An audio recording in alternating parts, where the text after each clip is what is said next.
happening, bro? Yeah, they stopped it, dog. What's happening, bro? Shit. Huh? We made it, dog. Another day. What we represent, man? Big money bound. So let her know, man. Big money bound. The kids, man. We got the kids, man. Big Money Bound TV, RRT Posse, YouTube. If you're new to the channel, please like, subscribe, and turn on post notifications. I release scheduled videos every Monday, 12 o'clock a.m. Eastern Time. But I also release a lot of unscheduled videos throughout the week. Now, if you're returning, hey, welcome back. I appreciate all of the support, man. I'm very hyped. I'm very full of energy. I'm energized because last night I worked the ER again. But unlike the night before, tonight was a great night, man. Out of my 12-hour work shift, my phone only rang twice.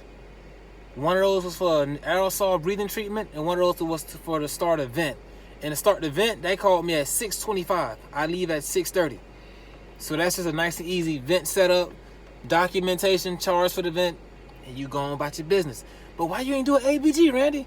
Because when you draw an ABG, you got to give it at least 15 to 30 minutes for the patient to get acclimated to the vent so it can be the correct blood gas values on that ventilator settings. You feel me? So I didn't have to do the blood gas. I just passed the blood gas on alone, man. So, hey, man, like that's just how that cookie can crumble sometimes, man. Like some nights it may be crazy, some nights it may be nice and smooth. But hey, I may have some bigger problems, man, with this whole quarantine thing. You know, like social distancing. Like, I don't know if my barber is still gonna be like cutting hair. I don't know what I'm gonna do, dog. Hey, bro, I don't know what I'm gonna do without that. Hey, I don't know, man. I can't just let it grow now. I gotta stay wavy, so I don't know what I'm gonna do. I don't know. If y'all got some suggestions, please drop them comments, man. Tell me what can I do to my head, man. What should I do to my head if my barber can't cut it no more, man? Please let me know something. But hey, see, I shouldn't be touching my chin. You feel me? I shouldn't be touching my chin, but it's a habit. But I gotta stop. You feel me? Even though my hands are clean, because I cleaned my hands before I left work, I made sure I took care of that. So, oh man, I ain't supposed to be wearing my shirt inside the car. Hold on, I'm tripping. Hold on, y'all. Let me get out. I'm tripping.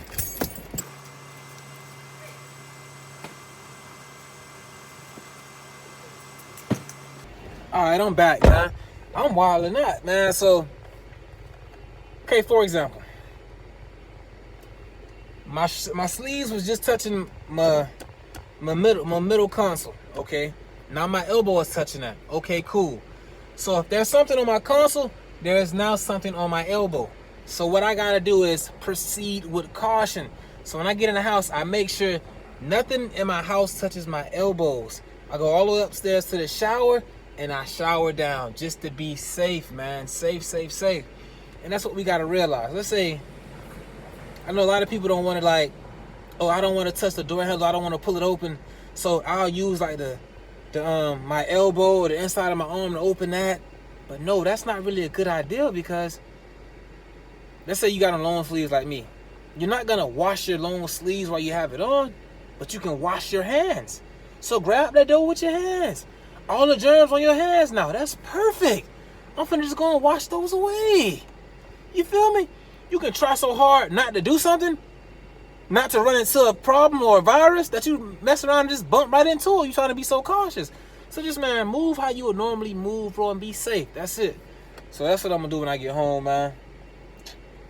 But dog, I don't know what I'm doing about my hair situation, man. But one thing I can say about this whole situation, like my hospital is getting like very, like, they've been very transparent. They've been open with us. They letting us know like what's to come. They kind of, now they're being more proactive than reactive, and that's a good thing. So they just getting ready for the worst to come. Like they saying it's gonna get worse. We're gonna run low on PPE equipment. That's something I ain't trying to hear. That's something I ain't trying to see, man, because I'm willing to take care of patients. I don't discriminate against no disease or illness that you have, as long as I got the proper equipment. Because I know how to use the PPE, the personal protective equipment, the correct way, so I ain't tripping about none of that. But now, if you saying there may be a shortage on that may present a problem for me, y'all. Yeah, I don't know, y'all. So, hey, until we get there, we ain't there. Hopefully, we find a way to not get there. But if we get there, well, they say you probably got to go into a room without equipment. It's a no for me, though. Let me know how y'all feel in them comments. If you had to go into a room where there was a chance that airborne particle droplets could compromise your health, your immune system, would you go in there without the proper equipment? Like, yo, straight up, would you go in there? That's all I want to know, man. Y'all let me know. I told you what I do. It's a no for me, dog. I gotta be protected. Hey, man.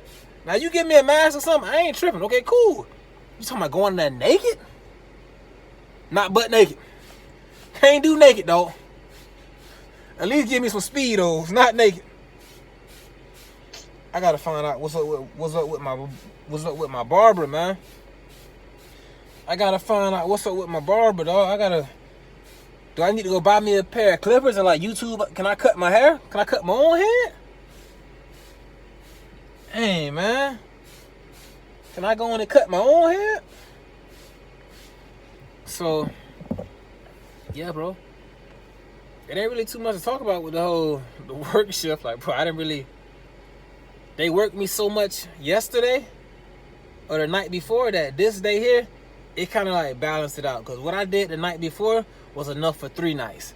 So I got my last night was very good and steady. 2 phone calls only. One of them was for 3 phone calls. Conscious sedation, breathing treatment, ventilator setup. Conscious sedation was like a fractured bone. So we had to put that bone back in place. That's always wild to see, like a bone a joint out of the socket or a bone out of place, and they just put that back in there. Oh man, bro. So that's how that go. Had to do that. For the most part, man, I had okay, bro. Everything was all good, bro. Now I'm finna head home. I had to stay after work a little later, so I ain't gonna better see Joe before she leave. But she know it's all love. We had to stay after and have a meeting about the whole, the current state that we're in, the situation, like what's to come, what's to be expected. Do you have any questions? And I like that, man. They let you, like, if you have any questions now, let me know. You feel me? Don't be whispering behind your back. Yeah, nah, if you got some questions, bring them to the table. I'm very upfront with mine, man. Hey, this is what we're doing, what's going on, yada, yada, yada. And they had a question. They gave you an answer for everything. It probably wasn't an answer that you wanted to hear, but at least they did acknowledge your question. And I appreciate that 100%, man. Like I said again, man, everybody out there, bro, stay safe, man. If you got some PPE equipment, bro, use it the right way. I see somebody with an N95 mask on, out in traffic, in public. According to the CDC and what I'm seeing on CNN, Donald Trump and all them folks that's behind him, the N95 mask should be left to the healthcare professionals that's on the front lines. That's what they say. But if I wasn't on the front lines and I'm a civilian out there and I got my hands on a mask, cause I'm gonna use my mask. So I ain't tripping on nobody that's using a mask. That's cool. If you gonna use it the appropriate way, man. I see a dude in this car using a N95 mask, respirator mask, in his car with all the windows up, by himself, just him inside his car with his mask on. What are you doing, dog? What are you afraid of yourself, bro? What are you doing? Like, you wasting a good mask, bro. Like, nobody's around you. It's only you and your reflection. It's just your reflection, dog. You scared of yourself? You scared you gonna get you sick? Like, come on, dog. Hey, you got your equipment, all right, bro? Cool. Use your equipment. I ain't mad at you. But, dog, you going about it the wrong way. You don't got your hands on a good mask, bro. A mask that some healthcare professionals don't have. They say in New York City, they running out of masks, dog. They say them folks using bandanas and it's certain levels to the mask, bro. N95 is like a level 3 mask. No droplets or airborne particles can get through that mask. That's what you want to have to protect you from any kind of virus or droplets or coughing that the patient is doing. That's the mask you want to have. They don't even have those. They have regular surgical masks. That's like a level 1. That ain't stopping no droplets, though. That ain't stopping no droplets. So if you cough, it's going through that. How you...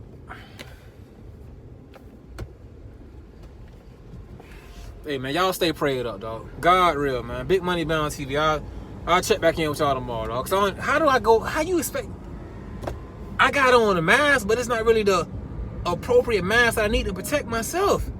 Then we wonder how the virus is...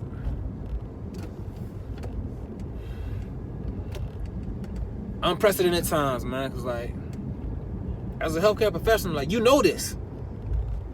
But it's to the point you feel like you still got to go in there with it.